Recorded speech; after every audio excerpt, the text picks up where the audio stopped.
Isn't it beautiful? Didn't expect that, did you? Well, we have brought something big.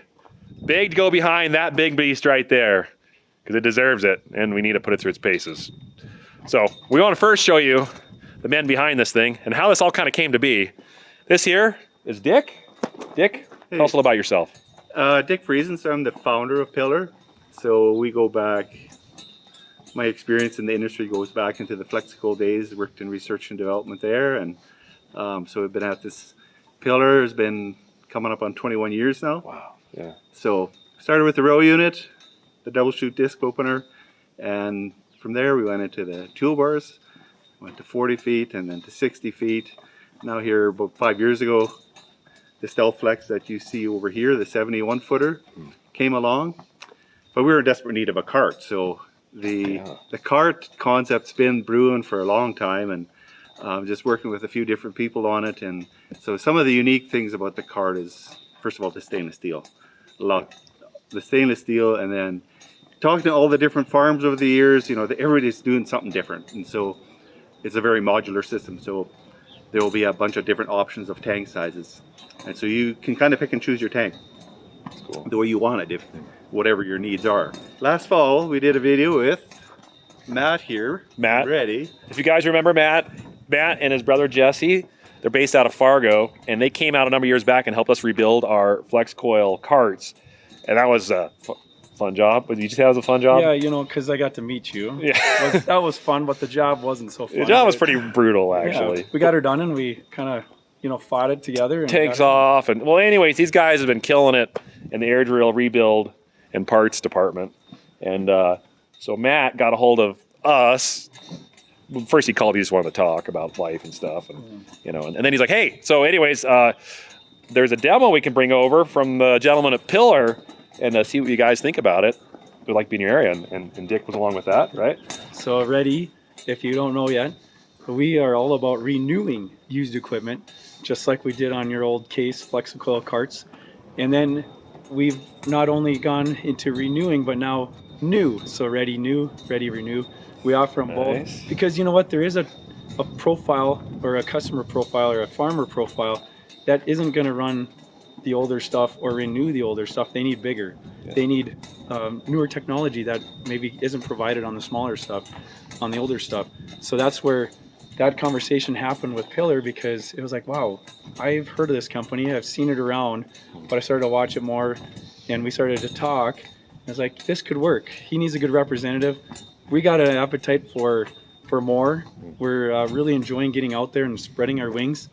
And we started talking, and one thing led to another. And all of a sudden, it's like, hey, we're going to do some demos here in Montana. I know a place in Montana we could do a demo with this pot seeder. Just a hop and a skip down the road. Yep. So if you haven't seen that video yet, hit the. Put a link in there. In the description, we'll have a link. But we did a video of it where we came and visited you, and you guys dug behind the seeder and you looked at what it was going to do. And the comment that was made by Bob, your dad, was like, you know, we're going to need a lot more pickups for these plot seeders. It's not going to do much.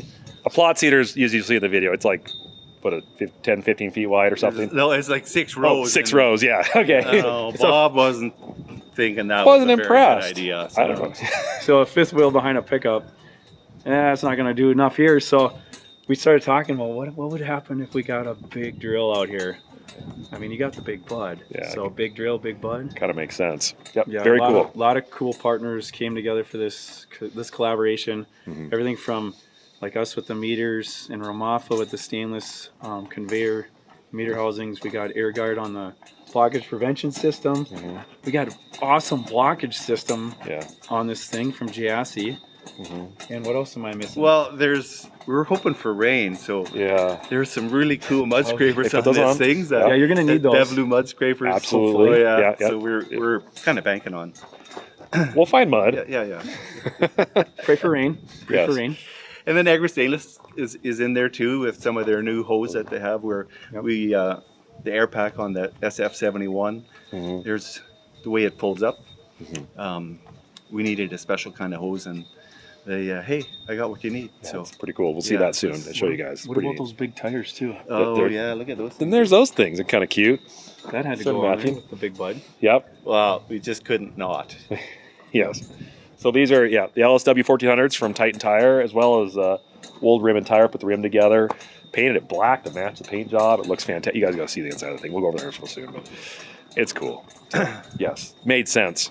All right, let's jump over to the drill real quick. And Matt, he's going to explain to us a little bit about what makes this drill unique compared to others out there. So Matt, what do we got going on here? So we've been around a lot of seeders in the last decade, let's call it.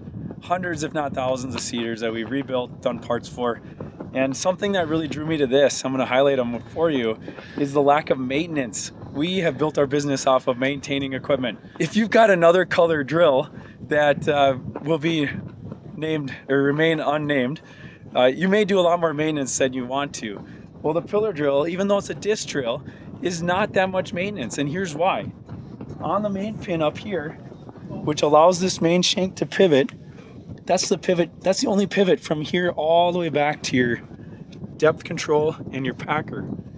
How you adjust depth is pretty cool too, because not only is depth adjustment fairly easy on this machine, you don't have to go like other machines, adjust every row, front rank and back rank, or even a third rank. This subframe is allowed to go up or plus or minus 3/8 of an inch just by pulling depth stops on these cylinders. So just by removing some of these depth stops, you can change your depth plus or minus 3/8 of an inch when you're in the middle of that range. And so that makes adjusting your depth in the field really fast. It's not like, oh shoot, I wish I was a 1/4 inch deeper, and now you're like, I'm just gonna go anyway, even though you should stop and adjust that. If you wanna make significant adjustments in the field, you come down here to this lever arm here, and you pull this up. It's gonna loosen up this clamped assembly, and then it's going to allow you to make those adjustments, and those are indicated here on the plate. And then you're going to lock her back down, and she's solid again all the way back up to that main pivot. So what's going to wear out on this machine? It's still a disc drill, so you're going to maintain those discs. Oh, it could be every 10,000 acres, I've heard. It just depends on your conditions. It depends on the width of your machine, but those discs are going to be a maintenance item, which is common. You're going to want to keep those sharp, but those main pivots will go for a long time. I've heard anything from 50,000+ acres, and I've even heard people say, I don't even know when I've changed them, and they're still tight. You got a bearing on your packer here that you grease once a season, and that will be running a long time. And then you've got different closing wheel options too. If you really want to slam that furrow shut because you're in those conditions where you've got that fertilizer going deep and you want to get that closed, this is a good one for that. You've also got the double shoot option. A lot of guys are wondering, why am I putting mid-row banders and putting the fertilizer in between the rows for my plants to have to grow to that, and I'm also fertilizing the weeds. Well, in this one, you're putting the fertilizer down below and just off to the side of your seed. And that means your nutrients are right there for the plant as it grows and can take off from there and not feed all your weed seeds. For your downforce, you've got a spring assembly that's adjustable with these settings here. So you can raise or lower your downforce just in that. And then of course you've got downforce on your subframe here that's pushing that whole subframe down to a consistent amount. You're also going to see what looks like a gauge wheel. This traditionally is a gauge wheel on most disc drills, but this is not functioning as a gauge wheel. This is actually functioning as a cleaning wheel. All it's doing is riding above the ground, cleaning that disc, keeping it clean, and also controlling soil wake. So as a soil wake comes off that disc and wants to create a wake, this is helping direct it back down on the ground so you don't get too much stepping and uneven field finish. But we've touched on the maintenance of it already, but I gotta highlight that who wants to grease a bunch of grease works on this machine multiple times a week or throughout the life of this thing? There's that grease work on the press wheel, on the packer wheel, but then there's something else to highlight, and that's the maintenance-free bearing on your disc hub. There's no greasing of the disc hub, so that thing's gonna run for a long time without that needing to be greased. As we walk through here, you'll notice that it's so easy to get into this drill and get to your rows. How often are we so frustrated that we have to get to that front rank? And It's just who wants to crawl under a drill, knock your head, get bruised up, get all dirty. This is so easy to get in here and access that front rank. Look how easy it is to access your towers. Your towers are pretty close to where you can just reach them right here and look at things. But if you need to step up, you step up on a row, get to the head, you're not crawling on top of your frame. Another cool thing is you'll notice the JSC blockage system. All-around blockage here. These are the coolest, simplest on the market, truly wireless. There's no wires coming from these things. These are all meshed together, and they're providing flow variation from row to row, not just tower to tower. So that's pretty neat. We also want to highlight this frame. This frame is an SF, which stands for Stealth Flex. Stealth Flex is what the name says. It's 5 separate sections that all independently operate, so it can follow crazy terrain without having the issues like other drills might be coming out of the ground on one end or digging too deep in another. This is a great way to handle those terraces or those uneven terrains, those hills that you're going to encounter in certain situations, and it can get big. This is a 71 footer, so you can get up to 71 feet currently, and it folds pretty neat, transports really well down the road. Well, thanks again, guys, for showing us some of the highlights of this drill. There's a lot more to it than just that. So we'll see that when we get in the field, which is going to be coming soon. So you guys are going to want to stay tuned and watch those videos. But first, I think we should go and watch what it took to get this drill here. A lot went into this. A lot of people working behind the scenes. And we actually spent the last couple days in the shop getting this thing ready. It's kind of fun. So anyways, let's do that. Here we go.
Alright, now that I got the dash wrapped and I installed it and went ahead and made it look pretty, Nick went ahead and labeled everything, so we got all the labels for each gauge. I got my reverse fan for the clean fix. I also have my lights in, out. I also can turn on a little light there so I can see what's going on. Turn signals, headlight. Right here is a check transmission light that's right down there. I also have a light here for the parking brake, so when your parking brake's on. Hour meter, switches down there for my fan controls, and all that good stuff. So that is basically taken care of, and then I also did a dethrottle foot pedal. So that way when I set my throttle at a certain speed, I just put my foot on the pedal, and it'll decrease the throttle if I need to. I figured out what I wanted to do. We need this joystick, obviously, to engage your PTO on and off. We also have to have our hydraulics to run up and down, which is actually connected to the controller that Tom gave us from Danfoss, and SunSource has been awesome to work with. They've been great. So this here, I figured was a good option to put it right there. We got the switches to activate what we need to do. And then for our Demco cart, when we're running our Demco, we have the controller, or the joystick I should say, right here as well, so it's easy access. Put a cup holder. I got a couple cigarette lighters down there. We still have to mount a monitor up here for the cameras and the Demco cart. And yeah, so we'll have a monitor here for the cameras, your tablet for blockage, your main 700 plus monitor for running the GPS and running the cart. And then you got your hydraulics to activate your flow control, up, down cylinders, your fan speed, whatever you need to do on that. And I think this tractor is pretty much ready to go. So lots of wiring. It's monotonous. I didn't really record a lot of that because it's a lot of in out and it's not a lot of room in here to really see what I was doing underneath the dash. So you guys just have to trust me that I got it figured out. So that 2% that was left on this tractor is now to 1%. The other percent is, well, we'll find something. So yeah, looking pretty good.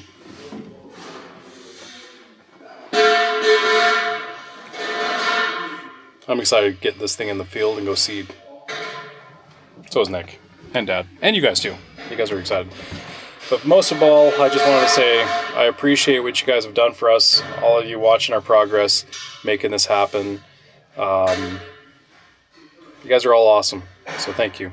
All right, let's go check out and see what they're doing over here. So when they shipped the cart, they had a bunch of stuff up on top of that platform up there, which is pretty sweet. They're taking a bunch of stainless tubing down. The purpose of all the stainless tubing is when they put the meter housings on this cart, they got to run all that product from the front to the back, because you're going to have the toolbar that's hooked on the back here on the hitch. Obviously, this is kind of cool. They put the hitch up in the air so you don't have to, for transport features. And then obviously we don't have the LSWs on it right now, which we will get them on. And the LSWs are kind of in the cold right now. I know I should have probably put a blanket on them, but these things are pretty. Little sneak peek. All right, yeah, they're hard working, right at it, making it happen, and they are. Oh, hey, look, it's Matt. Okay, you can get to work, Matt. Just go for it. You got it. Good job. So they're putting the stainless steel meter housings on, and let's see what they're doing over here.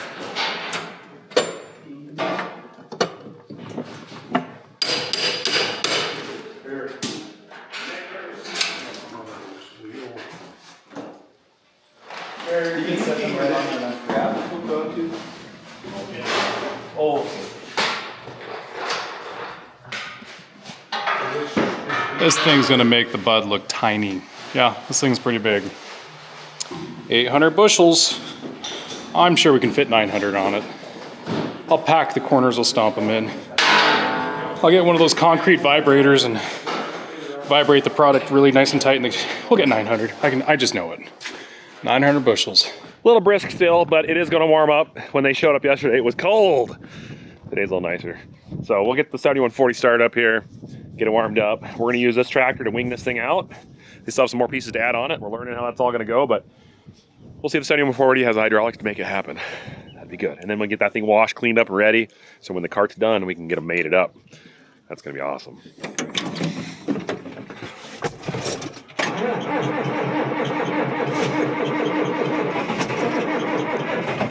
Almost there. It'll hit. Keep going.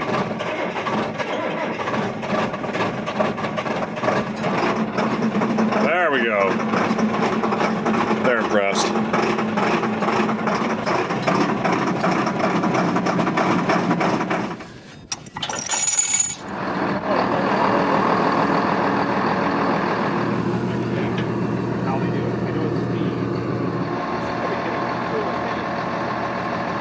Just a little undersized tractor.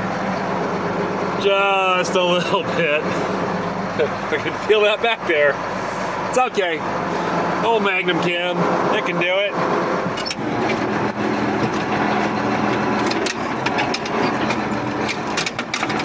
There.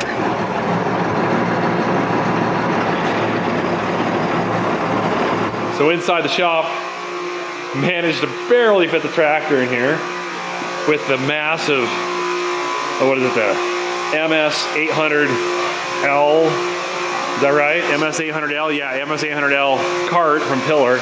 This thing's huge, just massive. It just barely, I was basically scraping the door as it came in. But why it's in here is because working with Red Engineering, they partnered in this whole project, and they're installing all the metering systems on here. So as you can see, the tanks come set up already for the patterns for these particular Ramafa meters.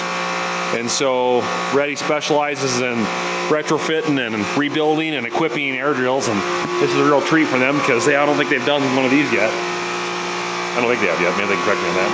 But all stainless is going on, got all kinds of pretty tubes everywhere. So they're able to do this in the shop, which is really nice. Get this all done and ready. And then of course when we get it out, the fat wheels go on it. LS Dubs. Isn't that just something else? That's a big axle shaft. They've got a battery charger and a battery here hooked up to the electronics on here, so that way they can get the lights lit up. So they've got all the LEDs on the cart to light up the underside of here so they can do a little more light when they're working. And they're also kind of just trying to make sure everything works great. Steps of this thing are very nice. Up and over. This is what I was amazed with. Massive platform up here.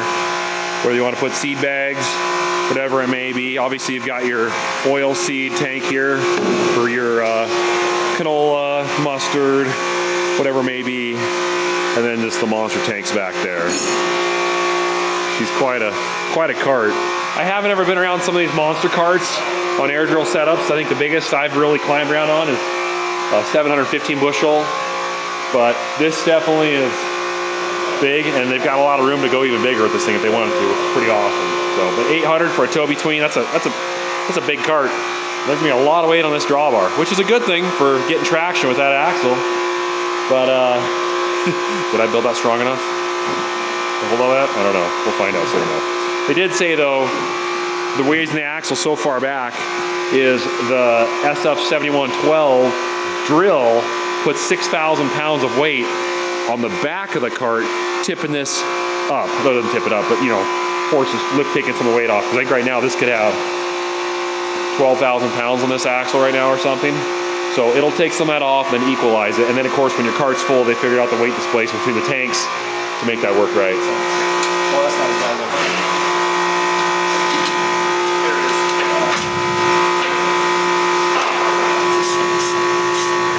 We got the word. It's bath time. Since the cart came all the way from Saskatchewan, it hit some snow, salt, and it was too cold to wash it earlier. So we're gonna run it out, pressure wash it off, and then I think we're gonna put some fat tires on it. Make it look like that. That's gonna be sweet. So we're getting it warmed up. We're gonna back her out. It's a tight fit, but actually with the LSWs, it's actually gonna sit a little bit lower. So next time coming in, we'll have a little more room. So that'll be a good thing.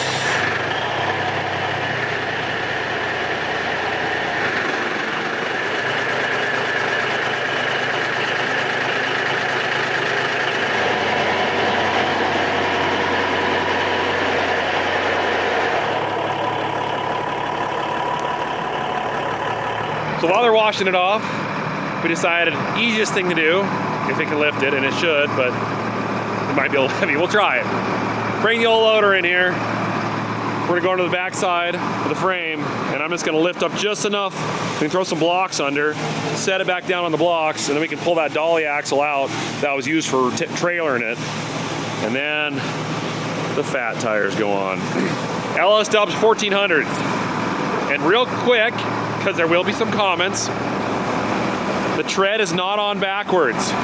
Yes, that tire is going on this side, and it's going to be the opposite tread pattern of the tractor. I know it's going to mess with some of your OCD, but trailing implements, carts, whatever it may be, typically reverse the tread, and that helps better for traction when it's tracking. If it's a powered, you always have the tread face the direction it's powered. If it's not powered, you reverse it. It's probably very minimal in what it actually does, but it's just kind of common practice. So there you go. That's why. But you can go ahead and comment anyways about it. I get it. It looks weird. Just barely lift that tire up. This conveyor side's got a lot more weight to it. All that iron. I mean, look at that. That's a lot of iron for that conveyor. They got to do that, but so it's significantly heavier on this side, so it's probably going to want to tip this way a little bit. We may have to get a jack out and jack this side, but at least we'll get a chunk of this done. So he's throwing the blocks down. That's that one for you.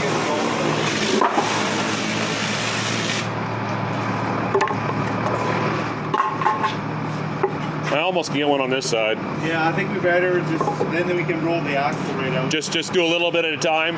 Try a little more. Keep going. Keep going. Down. We can let the air out of those tires too if you want. I can pull a valve stem out of them. Yeah. Is that a little heavy for you, buddy? There's a little weight on that. Yeah, if I dropped the air out of those tires, it'd probably be enough.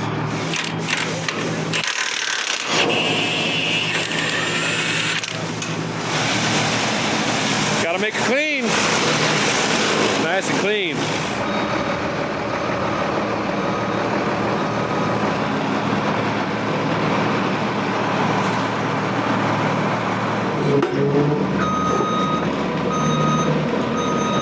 Oh, you got a couple on. Is that impact? That impact shoot right over here.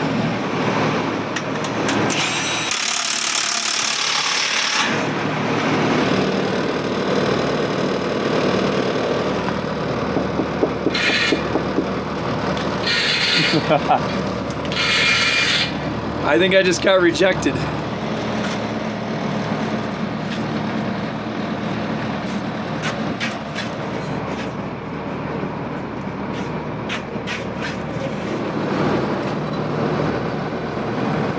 Too easy. Redo it.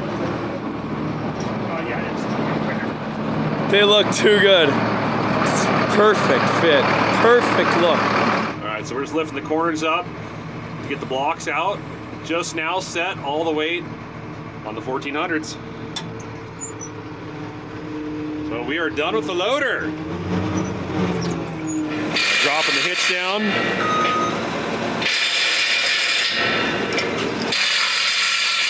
Okay. Those are snug. I'll find out what size that is. That looks pretty big. Oh, we need a bigger wrench. That's probably good. Working up a sweat here. I can thread this thing on there. Yeah, nickel weight on a dime. Judge me, Matt. Don't judge me. Okay. I just gotta hold this longer. Go ahead.